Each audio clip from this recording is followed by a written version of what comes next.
man or professional credentialed man is in the audience telling me what statistic that he just read that contradicts what I just said. It's never a power struggle for us, but it's always a way for us to hear it, to know that that's where that person is, to thank them for that. We try to role model a relationship we want them to have with others so they don't feel shamed, they don't feel attacked, they don't feel put upon, because as men, as we're supposed to be, we're really sensitive around it because we know how fragile that performance of masculinity really is. So don't call me out. And so I think the invitation is a great way for us to get involved in a way that can sustain beyond our time. Thank you so much. I have one more question that I wanted to see if maybe one of our, I apologize, there is one question that I have time for. I wanted to see if one of our panelists have an interest in entertaining that. We need to wrap things up. Maybe you could combine the two. I don't know how to maybe. Got it. Do you want to read your question to us, James? Very quickly, I want to thank you very much. Fabulous, fantastic, congratulations.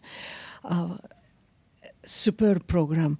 I think that what I would like to do is just build on the previous question, the lady who asked it, say, how do you get an organization to accept this program? How to get a little group? I understand how you get the invitation, you make it palatable. How do you get a big organization to accept it? Please. Thank you. I will just say that the U.S. Department of Defense is a pretty big organization. And again, it was the leadership, and I think both the current administration and previous administrations, the Vice President's Office on Violence Against Women, they prioritized this, so therefore it was a priority for everyone. So everyone's hearts may not have been moving in the right direction, but their professional expectations were in line with it.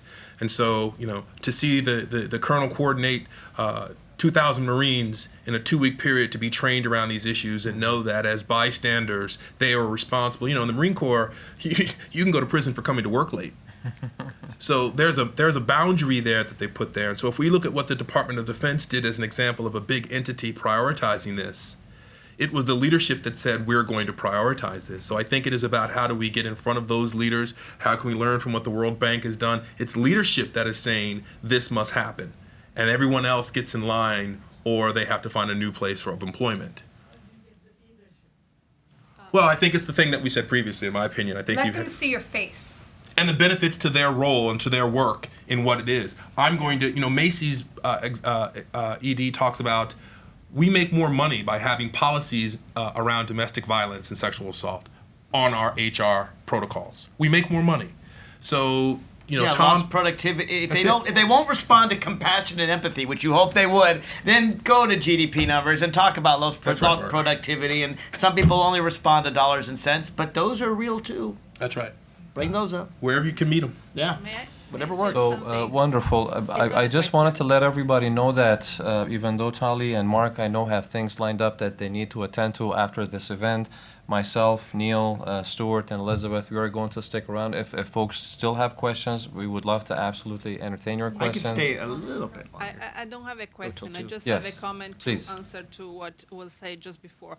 I'm the art curator of the bank, and with Elizabeth and many other people, what we did apropos creating empathy was creating an art exhibition and presenting theater exactly to motivate this organization, including our president, the boards, etc., to participate emotionally. I had members of the board, CFO, etc., crying and Good job. interpreting the role of a perpetrator or of a survivor.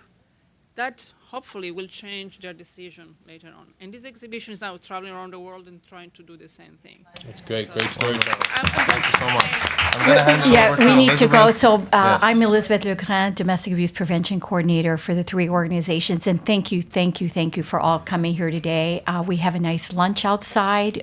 We hope you can join us and maybe have some informal discussion. We have 2 other programs planned for the rest of the next few weeks.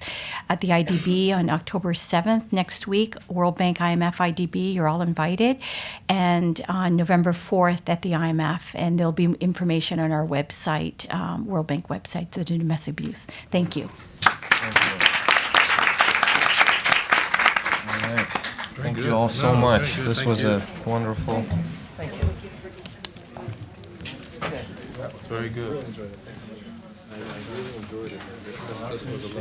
Yeah, you know, I got some passion. And I don't say no like you. I don't take no for an answer. Please do. Thank You got my card? I don't. Mark, can I do the same? Please do. This is my radio. I don't have my fancy delegate.